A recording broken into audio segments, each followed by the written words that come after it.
So if you're looking to hire good help, I have a few different ways to do that. First thing I always do is post on social media.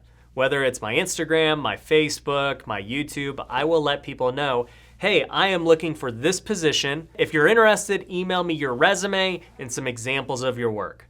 That's my very first option, because if someone already follows me or is friends with me and I can work with them, it's probably gonna be better than just interviewing random people.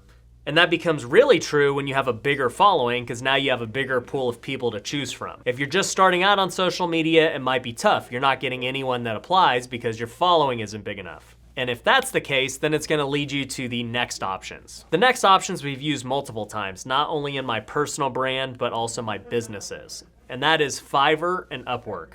Fiverr and Upwork are websites that have VAs, which are virtual assistants, and they can assist you with any type of task. And so when you go on their websites, you can see exactly what you're looking for.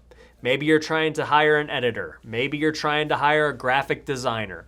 Maybe you're just trying to hire an assistant to help you with paperwork, or having somebody post on your behalf. You can find VAs with all types of skill sets. And the best part about VAs is they are very cheap, especially when they're out of the country.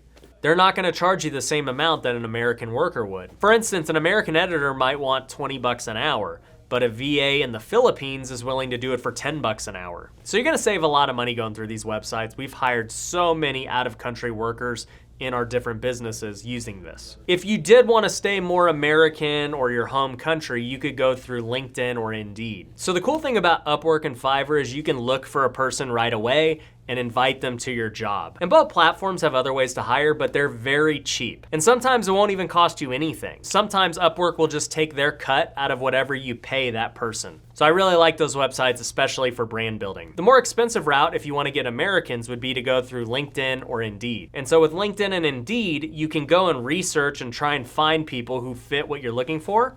So if I was looking for an editor, maybe I'll look Las Vegas editor if I want someone local. Or I'll just search editor if it doesn't really matter to me, because they can be virtual.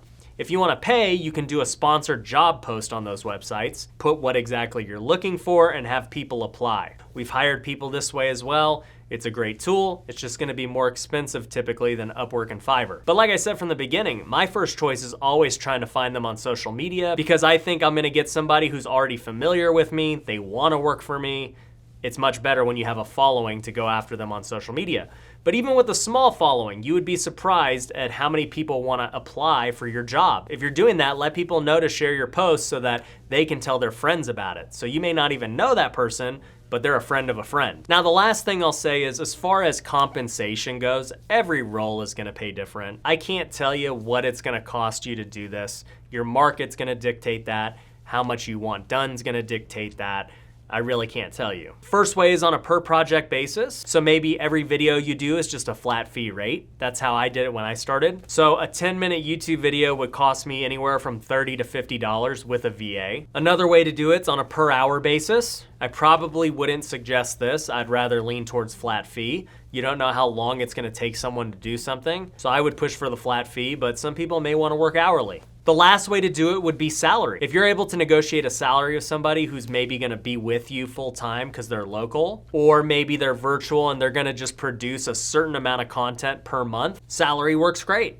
Most of my guys are on salary. I currently have a couple of videographers who also edit for me. They work within my office so that if I want to film, I can do it right then and there. But it wasn't always like that. I had to scale to get to that level where I could afford hiring somebody full-time on staff. Don't feel like you got to do that right away. Paying on a per project basis with a flat fee is probably the best way that you should start if you're going to hire. So those are my best practices for finding good people and how to pay them.